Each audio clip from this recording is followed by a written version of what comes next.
मुख्यमंत्री तो वही होगा जिसको लोग ज्यादा चाहते हैं, जिसके लिए लोग उमड़कर सामने आ रहे हैं, पहचान बना रहे हैं। कांग्रेस का नाम लेते ही राहुल जी का चेहरा आता है। पहले सोनिया जी का भी आया करता था, लेकिन अब सोनिया जी राहुल जी के साथ आती हैं। हरियाणा बात करते ही हुड्डा साहब का चेहरा सामने आता है। अब इसमें आप ये कहें कि साहब मैं किसी को कैंडिडेट बना रहा हूं, मैं कौन होता हूं कैंडिडेट बनाना, मैं तो एमएलए भी नहीं हूं। बट जो सच है वो झुठलाया नहीं जा सकता। हरियाणा में मैं बहुत अस्वस्थ हूं। उसके कारण ये कि मैं ग्राउंड पे जाके देख रहा हूं, मैं प्रचार में हूं, मैं लोगों के बीच में जाके देख रहा हूं, तो लोगों ने मन बना लिया है बदलाव का।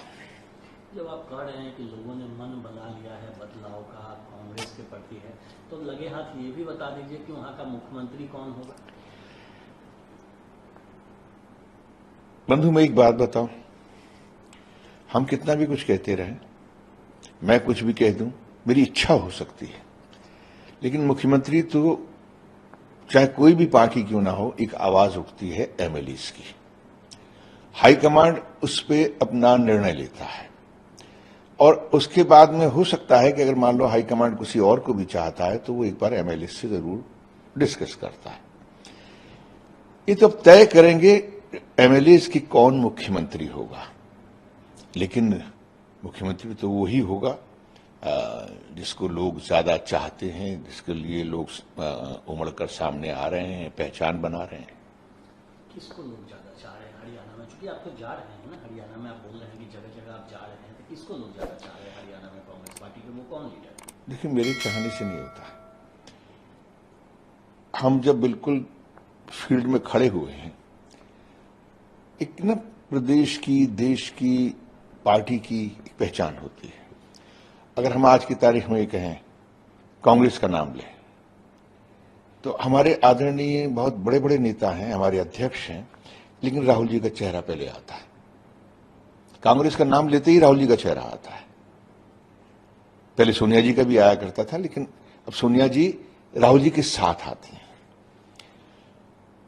और ये बात अगर हरियाणा में चाहें हम, तो मैं बेशक पक्ष में हो सकता हूं, विपक्ष में हो सकता हूं, मैं मानूं या इस बात को ना मानूं, हरियाणा बात करते ही हुड्डा साहब का चेहरा सामने आता है और ये सच्चाई है।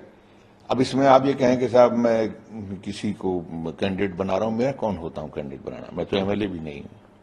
बट जो सच है वो झुठलाया नहीं जा सकता। लेकिन आप ये भी देख रहे हैं कि हरियाणा में कांग्रेस में इतने डिफरेंसेज हैं ग्राउंड पे कि लोग एक दूसरे के लिए प्रचार नहीं करने जा रहे हैं, मुख्यमंत्री बनना चाहते हैं लेकिन प्रचार के लिए मैदान में नहीं उतर रहे हैं, इतनी नाराजगी है। तो इन सब के बीच कांग्रेस पार्टी चुनाव जीतेगी कैसे? नहीं, ये सब कुछ ऐसा कुछ नहीं है। सब प्रचार करेंगे। आज 26 तारीख है, आज राहुल जी भी, जो 26 तारीख से राहुल जी भी हरियाणा में आ रहे हैं, तो प्रचार में सारे नेता जो नहीं पहुंच पा रहे हैं वो भी पहुंच जाएंगे और सभी ने कहा भी है कि हम प्रचार करेंगे। जहां तक सवाल है सीएम फेसिस का, जितना भी वर्चस्व वाले नेता होते हैं वो अपने लिए अपनी बात कहते हैं, अपने लिए अपने आप को मजबूत नेता की तरह सामने रखते हैं और अपने क्षेत्र में भी, अपने जो उनका एरिया होता है, जो जहां पर जो उनके वर्कर्स ज्यादा होते हैं या जहां पर उनको लगता है कि हम प्रभावित कर रहे हैं, तो उन तमाम जगहों को बचा के रखते हैं वो। और ये क्योंकि शुरू से ही अगर आप देखेंगे, पंजाब जो है बड़ा था, पंजाब से टूटकर हरियाणा बना, तो हरियाणा एक बहुत छोटा सा प्रदेश बना। वहां दिखाई दिल्ली में बैठ के बहुत देता कि क्या हो रहा है। आपको महाराष्ट्र में दिखाई नहीं देता, आपको यूपी में दिखाई नहीं देता।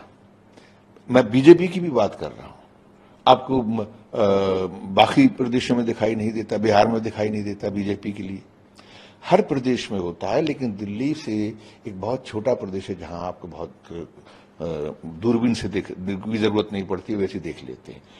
मैं आपसे पूछना चाहता हूं, बीजेपी में क्या मुख्यमंत्री के चेहरे नहीं है? जो भी बेशक यहां से गए हुए हैं कुछ, आप दक्षिणी हरियाणा में देखिए, एक चेहरा बहुत साफ कह रहा है, इंद्रजीत जी, कि मैं मुख्यमंत्री का चेहरा हूं। बोल रहे हैं कि नहीं बोल रहे हैं?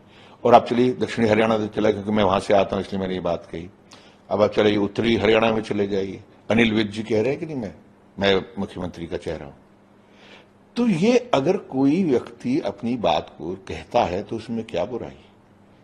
और अब ये मैं पूछना चाहता हूं कि ये तो मोदी जी ने जो किया है, और जितने भी लाल लेकर गए वो तो बाहर से लेके गए हैं, चाहे वो देवीलाल जी का परिवार है उसको भी उसको सपोर्ट कर रहे हैं, उनको लेके अंदर गए हैं, पिछली बार उनके साथ सरकार बनाई। यहां से बंसीलाल जी के परिवार को भी वो अपने साथ में लेके गए, उनको राज्यसभा दी और अपनी पार्टी में लिया, है ना। भजन लाल जी के को भी लेके गए। तो ये 3 लाल जो कहां से गए थे, 2 लाल इंक्लूडिंग देवीलाल जी भी एक जमाने में कांग्रेस में हुआ करते।